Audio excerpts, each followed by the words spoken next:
tu lis là, à partir de 43 jusqu'à 48. Là, 48, ici. Vas-y. Vous avez entendu qu'il a été dit, tu aimes ton prochain et tu haïrais ton ennemi. Mais moi, je vous le dis, aimez vos ennemis, bénissez ceux qui vous maudissent, faites du bien à ceux qui vous haïssent, et priez pour ceux qui vous maltraitent et qui vous persécutent. Alors vous serez le fils de votre Père qui est dans les cieux, car il est fait lever son soleil sur les méchants et sur les bons. Et il fait pleuvoir sur les justes et sur les injustices. En effet, si vous aimez ceux qui vous aiment, quelle récompense aurez-vous? Les péagers aussi nous en font-ils par autant? Et si vous saluez seulement vos frères, que faites-vous d'extraordinaire? Les païens aussi eux-mêmes n'en font-ils pas autant? Soyez donc parfaits, comme votre Père céleste est parfait. Voilà, merci Brice. On va laisser la parole.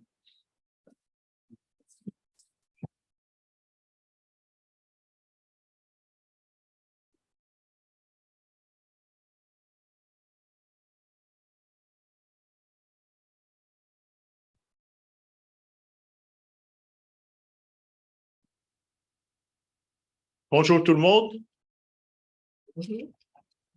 Il fait beaucoup plus tempéré ici, en montagne, donc nous pensons que c'est pareil pour vous aussi, là où vous vous trouvez. Le titre de notre méditation vous a été annoncé tout à l'heure. La fin du monde est proche, à la porte. Et comme sous-titre, en rapport avec cette proximité de la fin du monde, nous avons choisi Matthieu, chapitre 5, verset 48. « Soyez donc parfaits comme votre Père céleste est parfait. » Nous allons, juste, je vais relever un peu le...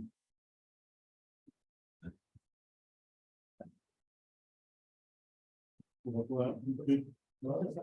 C'est bon, voilà. Merci. Peut-être redescendre le micro. Hein? Le micro en haut. Ah, redescendre. Je vais faire. Et tu peux le son, tu peux le faire. Comme ça, tu vois? Ouais, c'est bon. Non, mais il est allumé, c'est bon. Mais j'allais éteindre. Non. Ah, d'accord. Oui, j'allais éteindre parce que ça fait chaud. Bon, C'est bon, oui. Avec le groupe à distance, je peux. Ah, tu peux. D'accord.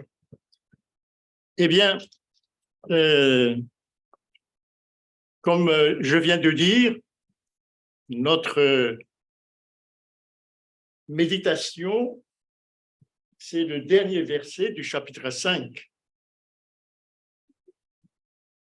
Je rappelle, soyez donc parfaits comme votre Père céleste est parfait. Et nous l'avons mis dans le PowerPoint comme sous-titre. Et le titre principal, la fin du monde à la porte. Nous allons essayer d'établir un lien entre le titre principal et le sous-titre. Le titre principal, la fin du monde à la porte. Et le sous-titre, soyez parfaits comme votre Père céleste l'est.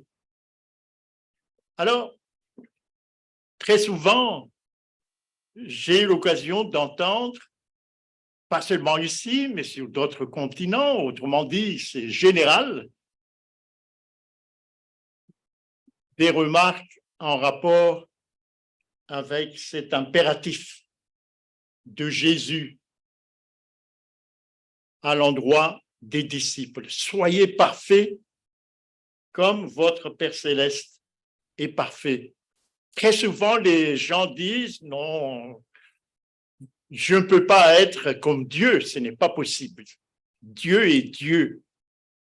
Il a un niveau très haut, au-dessus des nuages. Je ne peux pas être comme lui. Autre remarque que j'ai entendue et que peut-être vous avez entendue aussi, non, c'est pas possible, je suis comme je suis.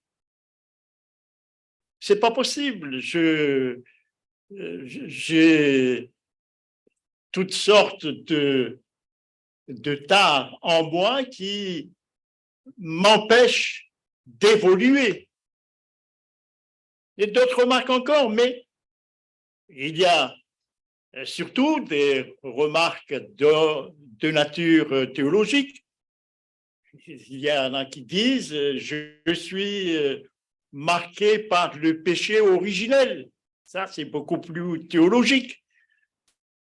Une théologie introduite au IVe siècle par le berbère Saint Augustin. Bref, toutes ces remarques sont formulées parce que les personnes qui le disent sortent ce verset de son contexte. Donc, comme introduction, je vais placer ce verset dans son contexte. Si vous sortez ce verset de son contexte, autrement dit, juste ce verset, eh bien, vous avez ces remarques que j'ai mentionnées tout à l'heure là. Mais ce n'est pas comme ça qu'il faut lire la Bible. Pour lire la Bible, il faut toujours placer un mot, un verset, tout un chapitre ou tout un livre dans son contexte. Sinon, vous arrivez à ces remarques que j'ai mentionnées tout à l'heure. Alors, si vous voulez bien, je vais relire les quelques versets qui précèdent ce verset 48 pour le mettre dans son contexte. Moi, je vous dis, verset 44, aimez vos ennemis, bénissez ceux qui vous maudissent, faites du bien à ceux qui vous haïssent et priez pour ceux qui vous maltraitent et qui vous persécutent, afin que vous soyez fils de votre Père qui est dans les cieux. Car il fait lever son soleil sur les méchants et sur les bons, et il fait pleuvoir sur les justes et les injustes. Si vous aimez ceux qui vous aiment, quelle récompense méritez-vous? Les publicains aussi n'agissent-ils pas de même? Et si vous saluez seulement vos frères, que faites-vous d'extraordinaire? Les païens aussi n'agissent-ils pas de même? Ces quelques versets et ce qui précède que Éméris a lu tout à l'heure nous disent que Jésus soutient clairement que nous avons la possibilité d'aimer nos prochains comme nous-mêmes.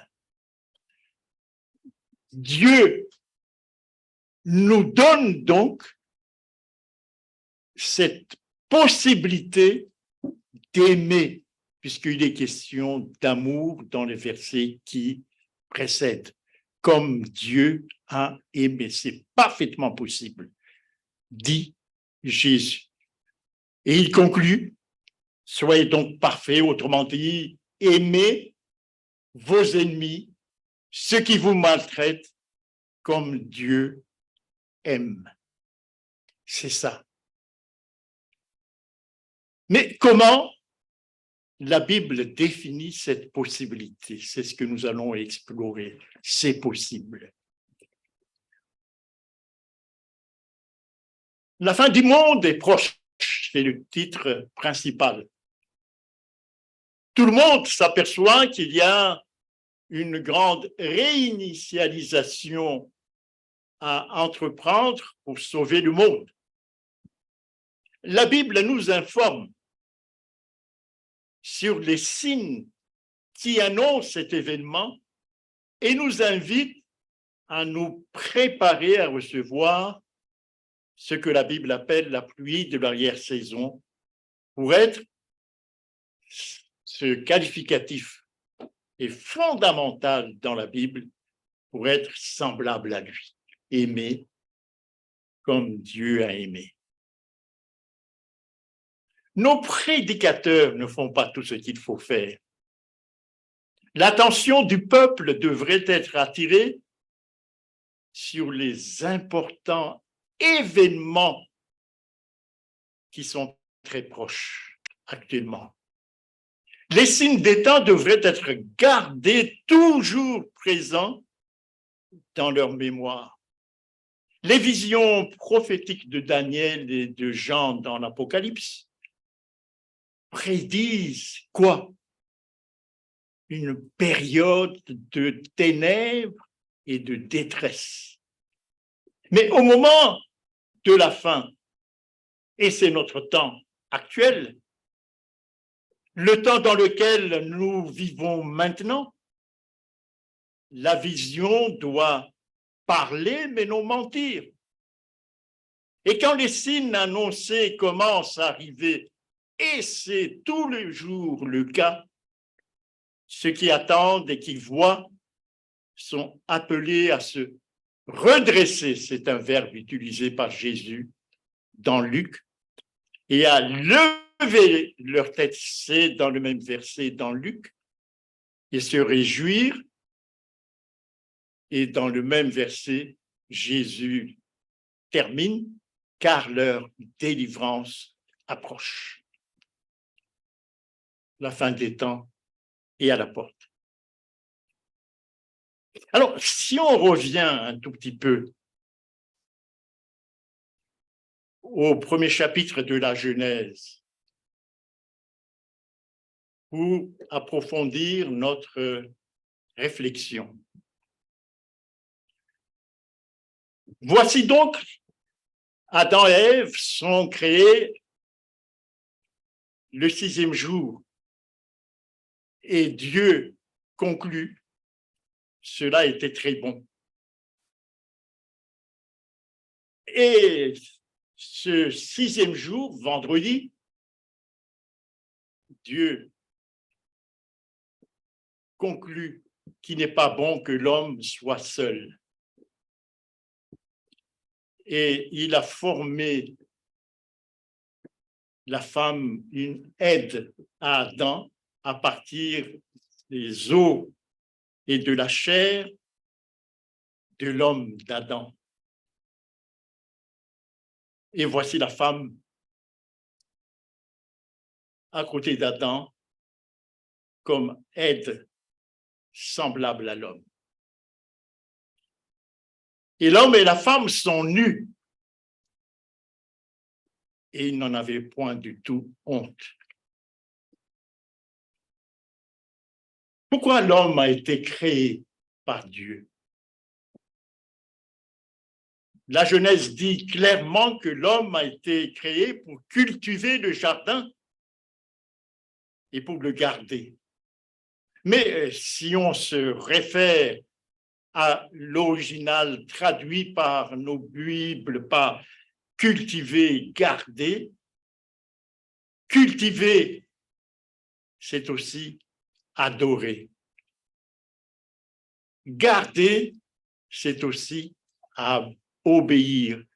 Donc l'homme a été créé non seulement pour cultiver et garder le jardin, mais pour une relation spirituelle très importante avec son Créateur pour adorer et pour obéir. Les traductions de la Bible laissent de côté ces sens annexes qui se trouvent dans les dictionnaires. L'Éternel donna cet ordre, commandement à l'homme. Tu pourras manger de tous les arbres du jardin. Pas de problème. Il y a juste une restriction. Tu ne mangeras de l'arbre de la connaissance du bien et du mal. Une restriction. Pourquoi?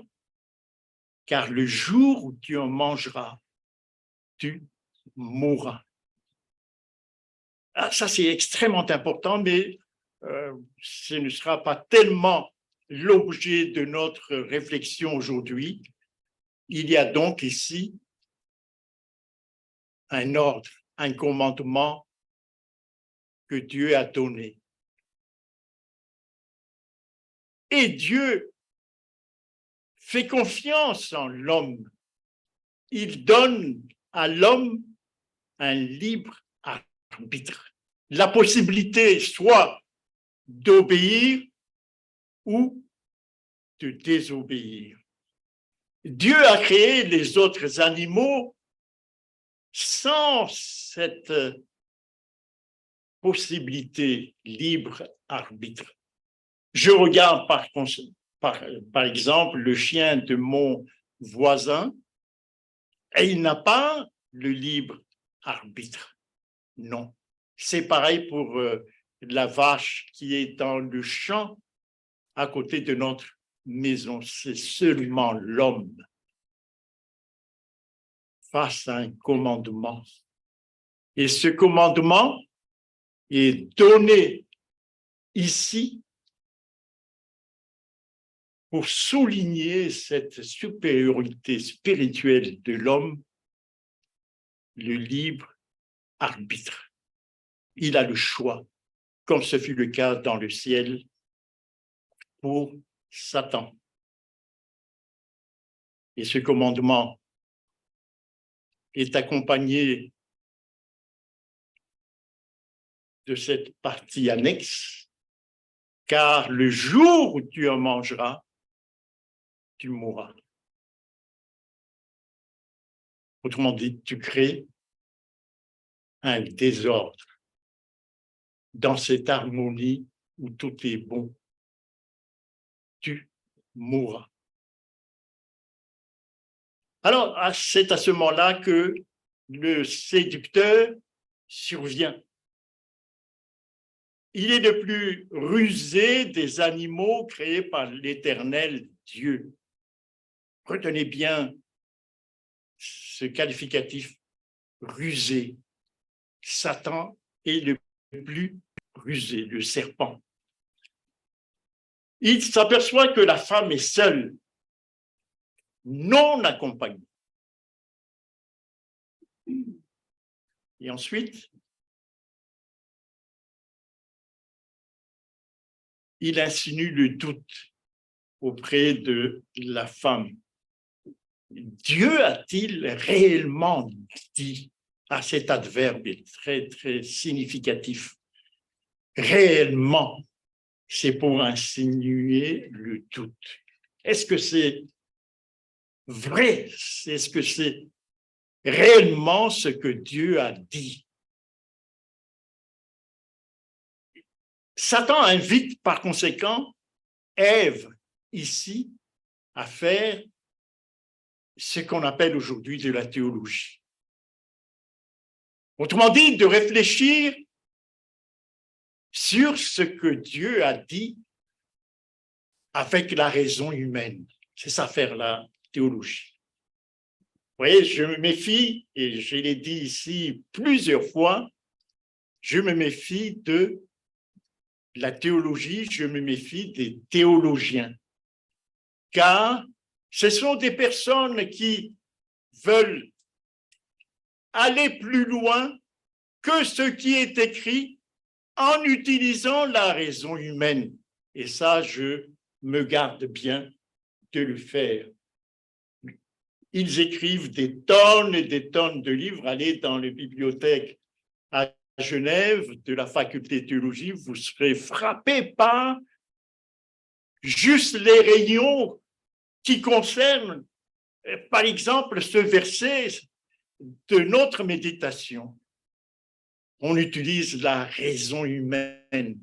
On s'appuie sur la raison humaine pour réfléchir derrière ce que Dieu a dit.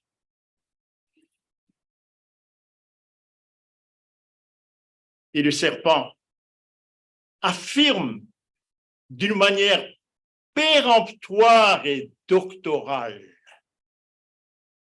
vous ne mourrez point, mais Dieu sait que. Voyez, après avoir insinué le doute, Satan affirme, comme les théologiens, d'une manière doctorale. Ce sont des théologiens bardés de diplômes, de doctorat d'ici, doctorat de là. Vous ne mourrez point, mais Dieu sait que. Voyez ici, c'est ça faire la théologie. Interpréter la pensée de Dieu. Dieu sait que. Autrement dit, être capable de se mettre à l'intérieur de la pensée de Dieu. C'est ça faire la théologie. Vous voyez, j'insiste beaucoup là-dessus, je me méfie des théologies et des théologies. Essayons de mettre en évidence la faiblesse et l'erreur de la femme. 1. Elle est vulnérable loin de son mari. La femme vulnérable loin de son mari. Et Satan saisit cette occasion de solitude de la femme pour détruire le couple et l'homme. 2. Elle engage une discussion avec le serpent. Le serpent pose une question pour inviter la femme à répondre à cette question. Donc, la discussion est engagée à partir de là. Comme le serpent est 1000 fois plus intelligent que la femme est perdue. Il ne faut jamais engager une discussion avec le serpent.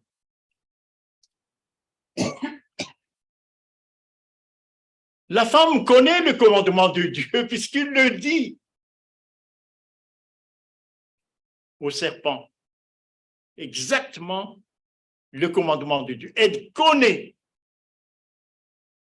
Mais par contre, sa volonté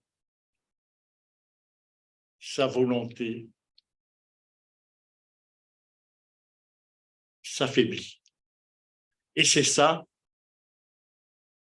la nature profonde du péché. L'homme connaît toujours ce qu'il ne faut pas faire, mais face aux sollicitations de l'adversaire, la volonté cède. Le problème du péché, donc, j'ai eu l'occasion de le dire autrefois ici, mais une autre fois, on reviendra là-dessus, c'est le problème de la volonté. Problème de la volonté. Alors, la tentation placée devant la femme, c'est une tentation du voir. Elle vit que l'arbre était bon à manger. Toujours la tentation des sens. Bon, ça c'est la Bible qui le dit, hein. Dans 1 Jean chapitre 2, 1 Jean chapitre 2, je lis à partir du verset 15, ce que c'est que l'amour du monde. N'aimez point le monde ni les choses qui sont dans le monde. Si quelqu'un aime le monde, l'amour du Père n'est point en lui. Mais qu'est-ce que c'est qu'aimer le monde? Qui définit en même temps ce que c'est que ne pas aimer Dieu. Car tout ce qui est dans le monde, c'est quoi dans le monde? 1, la convoitise de la chair. 2, la convoitise des yeux. C'est exactement la convoitise sous laquelle Ève est tombée. Elle vit que l'arbre était bon à manger. La convoitise des yeux. Mais il y a un troisième élément dans ce verset qui est le plus terrible. Et l'orgueil de la vie ne vient point du Père, mais vient du monde. Donc, Ève vit que l'arbre était bon à manger. Elle a été séduite par le voir. Elle cède alors très facilement à la convoitise des yeux. Alors nous avons dit que le problème d'Ève, c'est ce problème de la volonté. Depuis la chute donc,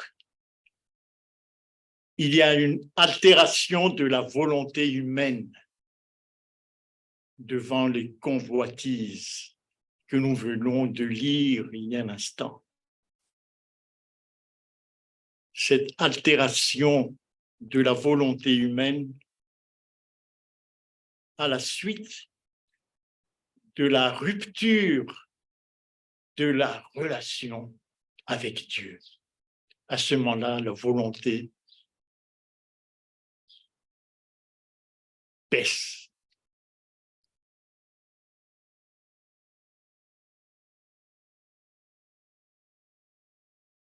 Lorsque nos parents ont péché, ils se sont aperçus qu'ils sont nus. Leurs yeux s'ouvrent. Et la Bible dit, ils connurent qu'ils étaient nus. Ils se sont aperçus qu'ils étaient nus. J'aime bien ce que dans Patriarches et Prophètes, ce que Ellen White dit, qu'avant d'être couverts, Dieu leur a donné un habit de lumière pour couvrir leur nudité. C'est magnifique cette image. Mais à partir du moment où ils ont rompu le lien avec Dieu par cette volonté atrophiée, cette lumière est partie. Ils étaient, cette fois-ci, abandonnés à eux-mêmes. Ils sont totalement nus, totalement accessibles aux séductions de l'adversaire. Comment ont-ils fait pour cacher leur nudité? Ils cousent des feuilles de figuier pour en faire des ceintures, dit la parole de Dieu. Autrement dit, c'est ce qu'on appelle, selon le langage de l'apôtre Paul, la justification par les œuvres. Car on ne peut pas se présenter devant Dieu dans le jardin nu. Donc, qu'est-ce qu'ils ont fait? Ils ont pris des feuilles de figuier, mais éphémères. Au bout de quelques jours, ça se fane. C'est ça les œuvres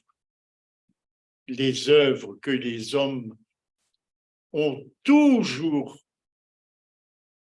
fait pour couvrir leur nudité, pour se présenter devant Dieu. Et Dieu interpelle l'homme comme Dieu nous interpelle. Où es-tu? Qu'es-tu devenu? Adam et Ève se cachent. Où? Où se cachent-ils? Selon le texte est clair. Ils se cachent au milieu des arbres. Ils pensent que les arbres vont le cacher devant Dieu, à l'ombre des feuillages.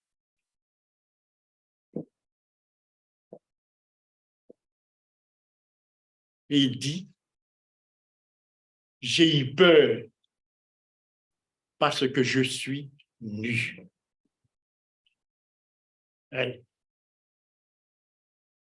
L'habit de lumière est parti, déchiré.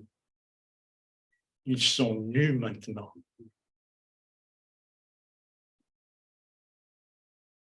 Alors, ce verbe utilisé dans notre texte, nu, c'est exactement le même mot utilisé pour dire que le diable est rusé.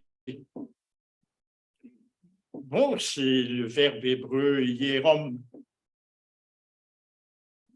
Pardon, pas le verbe, c'est l'adjectif hierom. Rusé, le diable est rusé, hierom, et Adam et Ève sont nus, hierom, le même. Autrement dit, l'homme, à partir de là, l'homme et la femme ont le même esprit que l'adversaire qui les ont séduits. Le même esprit. C'est quoi cet esprit? Dans Jean 8, chapitre 44, il est dit, il est menteur et le père du mensonge. Le même esprit. Menteur et le père du mensonge. Ce mensonge se traduit, dit le texte, par le fait que les deux s'accusent mutuellement. Non, ce n'est pas moi, c'est la femme que tu m'as donnée. Non, ce n'est pas, c'est... Voyez, le mensonge, on masque.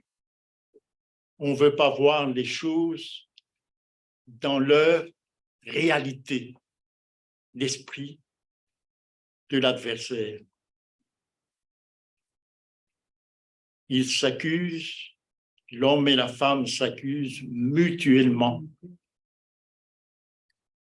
Mais quelque chose que nous devons avoir dans notre esprit, la Bible est claire là-dessus, dans Genèse, c'est que leur désobéissance entraîne des conséquences autour d'eux. On n'y pense pas toujours lorsque nous commettons des fautes, mais ça entraîne des conséquences. Et la Bible, ça m'a frappé lorsque j'ai préparé cette réflexion. conséquences jusqu'à des conséquences écologiques. La Bible dit, le sol est maudit à cause de toi. Et ça, cette réflexion est profonde, mais le temps nous manque pour approfondir cette réflexion. Le sol est maudit à cause de toi, ça va produire des épines, etc., etc. Vous voyez, je laisse de côté ces aspects extrêmement modernes des conséquences écologiques. À la fin des temps, c'est notre temps actuel, le péché est tellement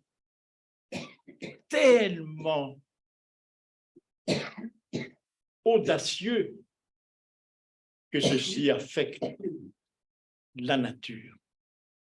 Je m'arrête là-dessus, c'est un autre sujet, mais ceci pour souligner notre responsabilité autour de nous. Le sol sera maudit à cause de toi. Y a-t-il un espoir de retrouver plus tard Éden? Alors le serpent est maudit. Il y a immédiatement une inimitié entre les serpents et la femme. Ils s'accusent mutuellement, c'est toi qui nous entraînes dans cette situation, etc. La femme dont il est question ici, dans Genèse chapitre 3, c'est l'Église. Inimitié entre toi et la femme. Inimitié entre, d'un côté, la postérité de la femme et celle de Satan, du serpent. Donc, à partir de là, il y aura une guerre sans merci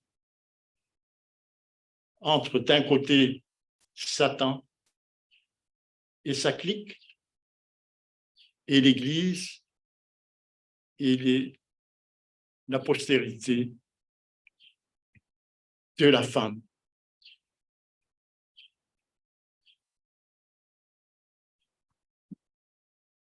Mais il y a une espérance, c'est que la postérité de la femme va écraser la tête de l'adversaire.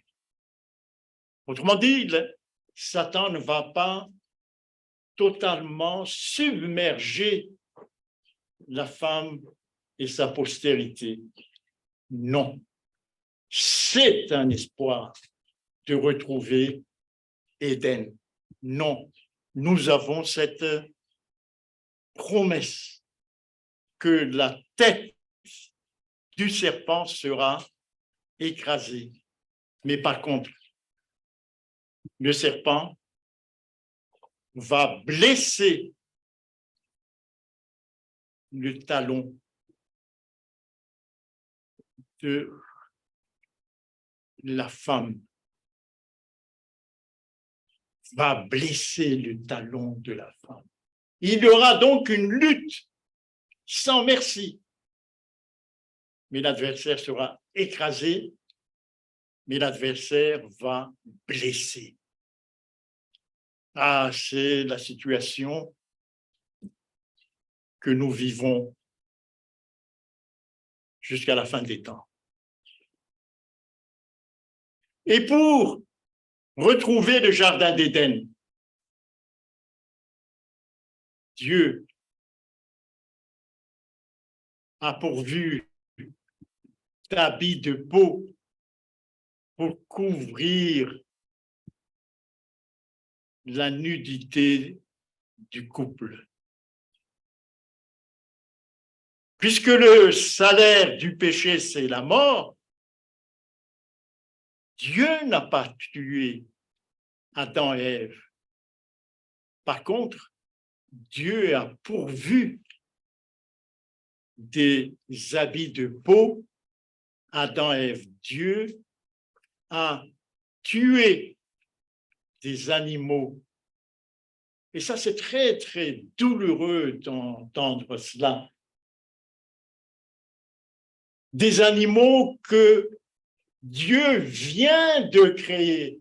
Ces animaux n'étaient pas tués eux-mêmes, non, c'est Dieu qui les ont tués, ces animaux, pour couvrir. C'est la grâce de Dieu pour protéger cette créature humaine créée le dernier jour, le vendredi. C'est la grâce.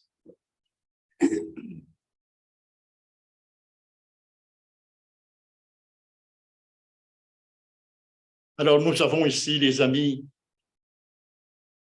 en quelques mots, les deux volets de ce qu'on appelle la justification. 1. Adam et Ève ont accepté d'être vêtus par la peau de ces animaux. Je répète, Adam et Ève ont accepté d'être vêtus par la peau de ces animaux. C'est ce qu'on appelle la justification imputée dont parle Paul. Paul utilise, par exemple, dans le seul chapitre 4 des Romains, cet adjectif verbal, imputé. Cela veut dire quoi? Dans le langage de Paul, cela veut dire que c'est une justification qu'on donne sans aucun mérite. C'est gratuit. Pour parler en langage juridique, le dossier est vide. Adam et Ève, ton dossier est vide. C'est comme si tu n'as pas péché. Et ce sont ces animaux qui portent. Ces animaux portent la punition. C'est ça la grâce.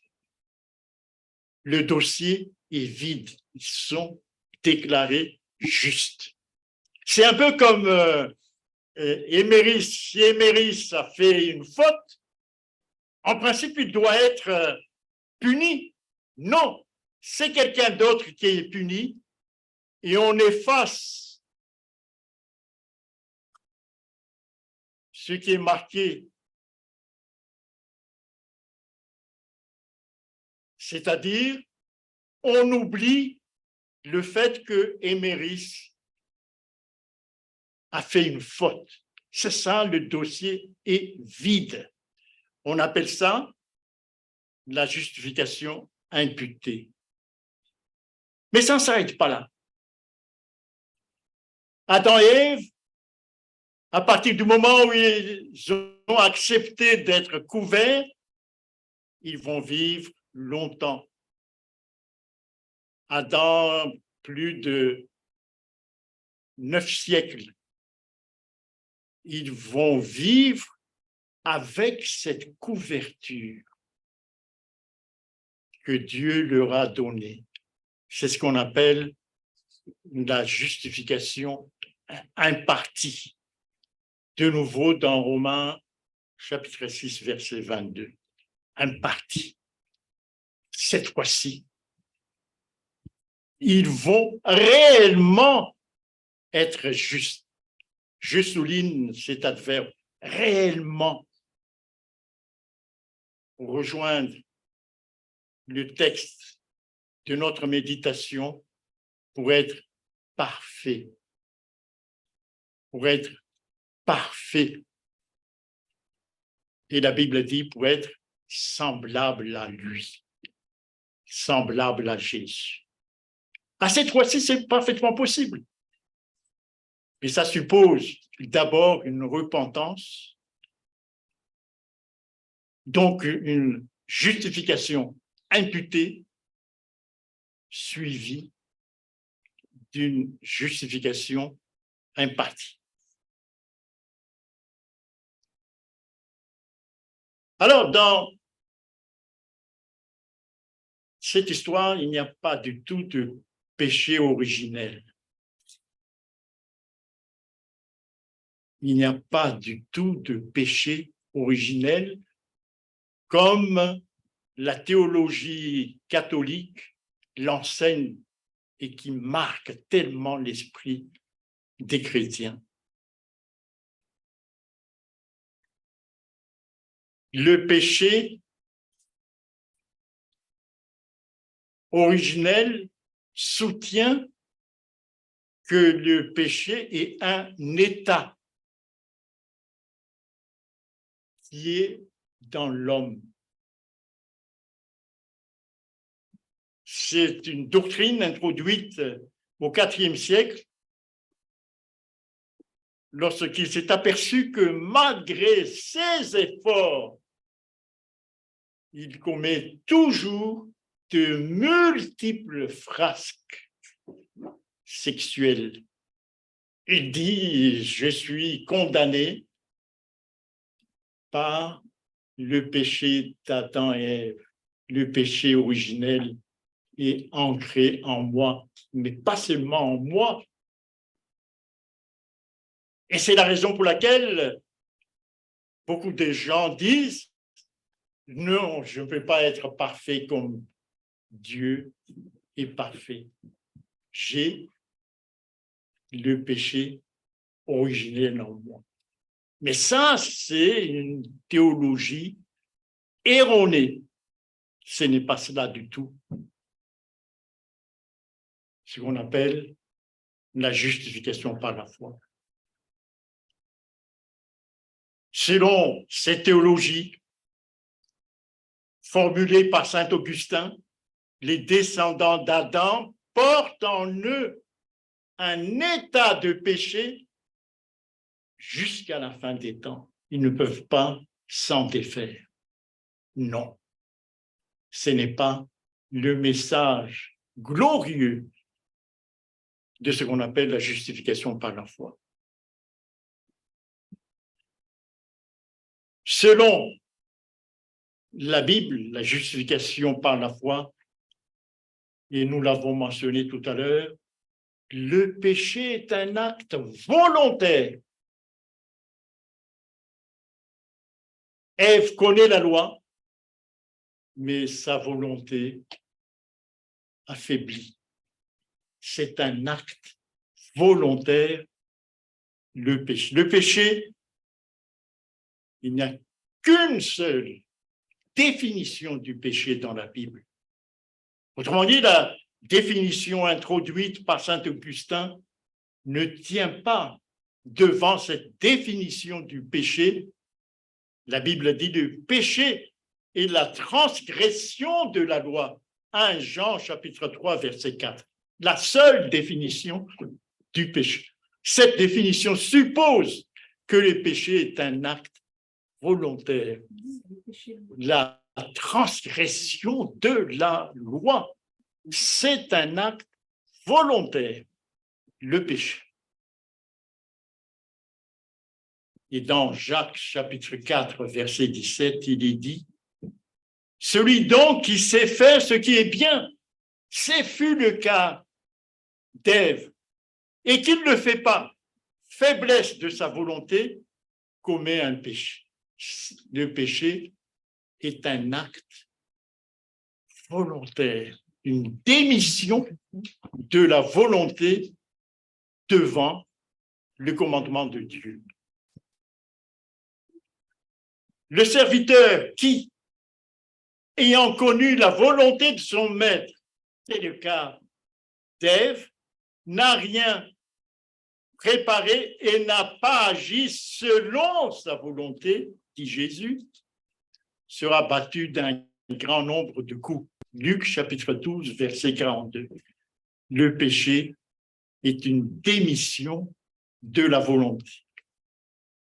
Et dans Deutéronome chapitre 1, verset 38, « Et vos fils, qui ne connaissent aujourd'hui ni le bien ni le mal, ce sont eux qui entreront dans le Canaan.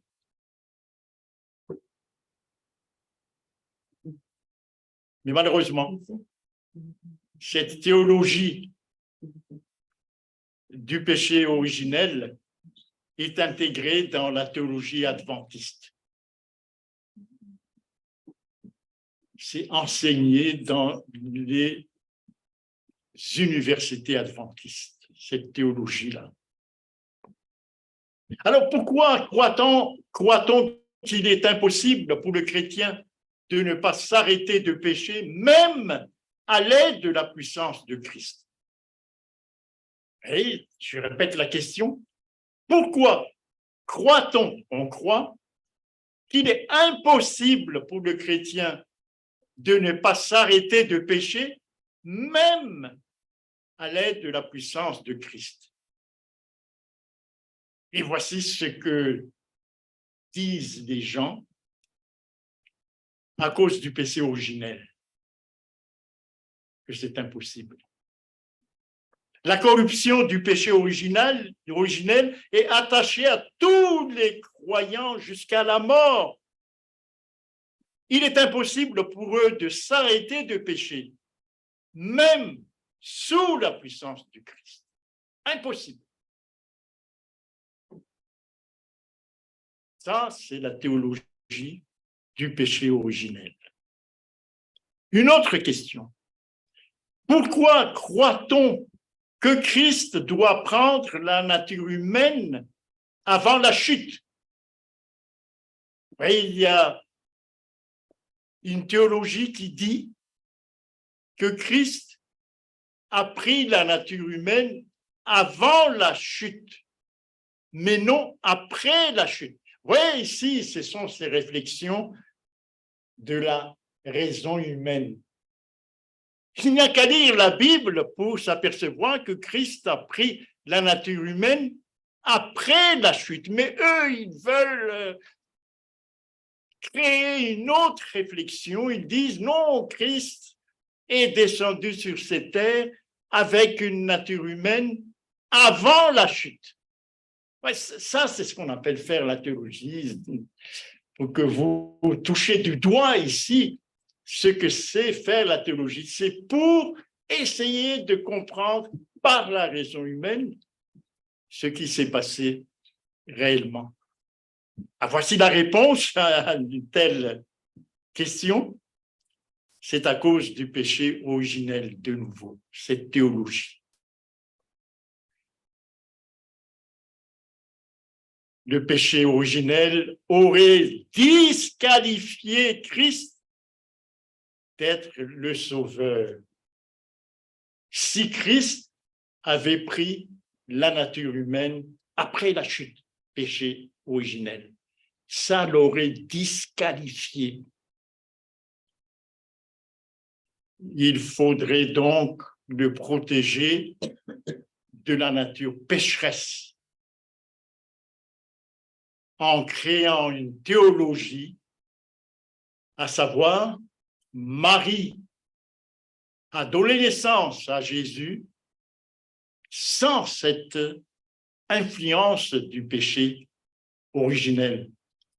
Dans la théologie, on appelle ça l'immaculée conception.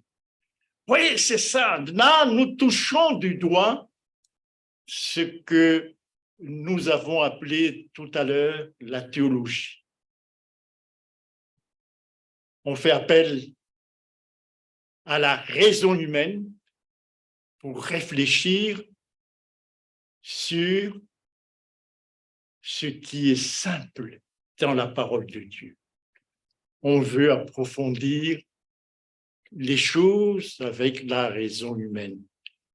C'est la raison, vous comprenez la raison pour laquelle, depuis le début, j'ai dit que je me méfie de la théologie et des théologies.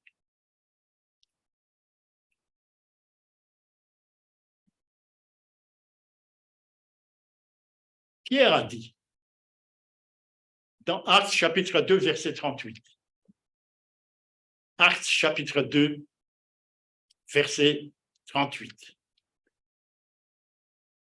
Pour que nous touchions du doigt la puissance de Christ. Repentez-vous et que chacun de vous soit baptisé au nom de Jésus-Christ pour le pardon de vos péchés et vous recevrez le don du Saint-Esprit. Voilà ce que Pierre a dit. Voilà ce que Pierre a dit juste à la sortie de la chambre haute, sous l'influence du Saint-Esprit. Donc, selon cette déclaration de Pierre, il y a les éléments suivants. 1, se repentir d'abord. 2, se faire baptiser. Mais au nom de qui? Au nom de Jésus, mais non, pas du tout au nom du Père, du Fils et du Saint-Esprit. Pourquoi? Parce que le Père, le Fils et le Saint-Esprit ne sont pas morts pour les hommes sur la croix. Et Pierre dit tout de suite la raison pour le pardon de vos péchés. Autrement dit, c'est Christ qui est mort pour les hommes sur la croix. C'est ce qu'on appelle, nous l'avons mentionné tout à l'heure, la justification par la foi imputée. Le fait de se repentir et de se faire baptiser efface tout ce qui est écrit dans le dossier de chacun d'entre nous. Ce fut le cas pour Adam et Ève. Justification par la foi imputée. Adam et Ève vont accepter d'être vêtus par la peau des animaux offerts par Dieu. Et ensuite, le dossier est vide. On est justifié gratuitement. Tu ne commets plus de faute, Éméris.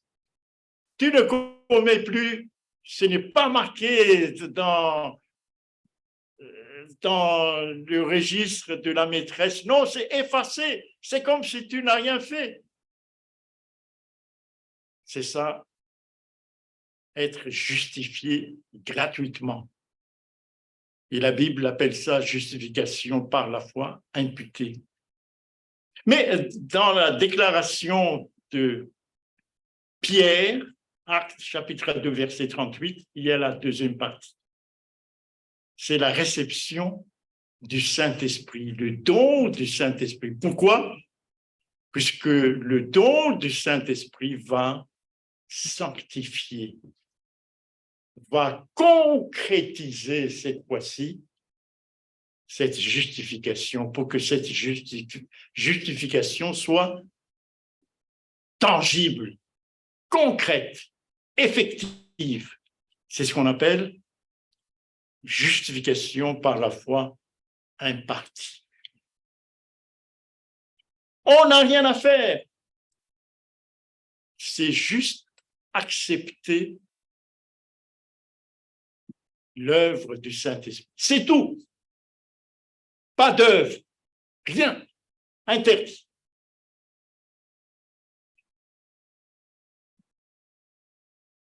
Et pourquoi? Au nom de Jésus,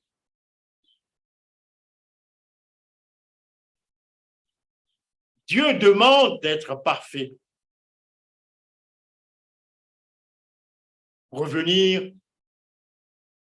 à notre sujet. Soyez parfaits comme votre Père céleste l'est. Dieu demande d'être parfait. Qu'est-ce que Dieu dit à Abraham dans Genèse chapitre 17, verset 1? Sois parfait. Le mot utilisé dans l'original, c'est le mot tamim, que dans la Bible que vous avez, c'est traduit par intègre. Oui, c'est marqué dans le dictionnaire. On peut le traduire par intègre, parfait ou complet. Je préfère le qualificatif parfait. Parfait ici, Abraham a presque 100 ans et Dieu lui dit, tu auras une postérité à 100 ans et sa femme 90 ans. Et crois seulement, dit Dieu, c'est ça la foi. Crois, ça c'est Hébreux chapitre 11, c'est ça la grandeur de Hébreux chapitre 11, la foi, c'est une ferme assurance des choses qu'on espère. C'est ça la foi d'Abraham. Dieu lui demande à 100 ans d'avoir un enfant. Et il croit, il espère. C'est ça la foi. Et c'est ce que dit le qualificatif tamim dans Genèse chapitre 17, verset 1. Sois parfait, Abraham. Sois parfait. Autrement dit, crois ce qui est impossible. Crois. Ça, c'est très fort. Ça, c'est pour ça qu'Abraham est un grand. À Israël, Dieu demande aussi d'être parfait. Tu seras parfait devant l'Éternel, ton Dieu. Deutéronome chapitre 18, verset 13. Salomon demande à Israël d'être parfait. Que votre cœur soit parfait devant l'Éternel, notre Dieu, pour suivre ses lois et pour observer ses commandements. Parfait, entier, irréprochable. Jésus déclare aux disciples, soyez donc parfaits, comme votre Père céleste est parfait. Demande d'être parfait. Jésus a un riche. Si tu veux être parfait, va, vends tout ce que tu possèdes, puis viens et suis-moi. Matthieu chapitre 19, verset 21. Donc, des exigences d'être parfait, mais pas par nos propres moyens, par l'œuvre du Saint-Esprit, la justification impartie. Conseil de Jacques, dans Jacques chapitre 1, verset 4. Que vous soyez parfaits et accomplis, sans faillir en rien. Conseil de Paul dans Colossiens chapitre 4, verset 12. Paul et Épaphras prient pour la perfection des Colossiens. Qu'est-ce que c'est que la perfection? Je termine là-dessus. Qu'est-ce que c'est que la perfection? Voici ce que déclare Ellen White. Faisons-nous tout ce qui est en notre pouvoir pour atteindre la stature d'homme et de femme en Christ. Cherchons-nous sa plénitude, toujours chercher à atteindre le but placé devant nous. Et ce but, c'est la perfection de son caractère. Quand le peuple de Dieu atteint cet achèvement, perfection du caractère, il sera scellé sur le front, la fin du monde à la porte. Remplis de l'Esprit, ils seront irréprochables en Christ et l'ange enregistreur déclarera « c'est fini ». Voici ce qu'elle dit aussi. Mais si constamment nous cherchons à suivre Jésus, nous avons l'espérance bénie d'être debout devant le trône de Dieu. Comment? Sans tache, ni ride, ni rien de semblable, irrépréhensible en Christ, vêtu de sa justice et de sa perfection. Et voici finalement, le Christ a démontré qu'une longue vie d'obéissance est possible, c'est ce qu'elle dit, Ellen White. Et selon Ellen White, donc, cette expérience est donnée à tout le monde. La perfection est à portée de notre main. Amen. Amen.